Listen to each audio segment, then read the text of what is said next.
ఎవరైతే మనం దళిత దేవుడని భావిస్తున్నామో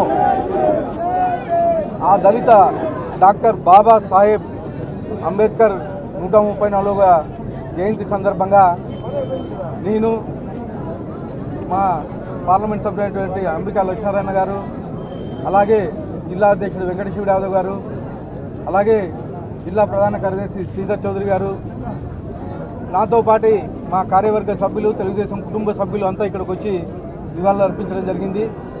ముఖ్యంగా స్వాతంత్రం వచ్చిన తర్వాత మనకి అసమానతలు చాలా ఎక్కువ ఉండేటివి.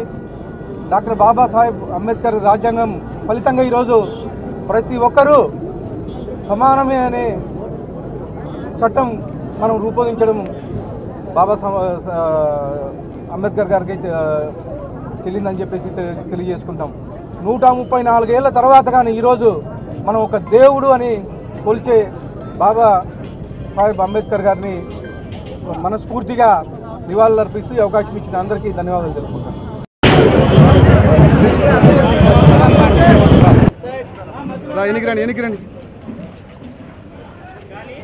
ఎనికిరా గురు ప్రసాద్ ఎనికిరా లోగా పెట్టుకుని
కొనసాగిస్తాం అంబేద్కర్ గారి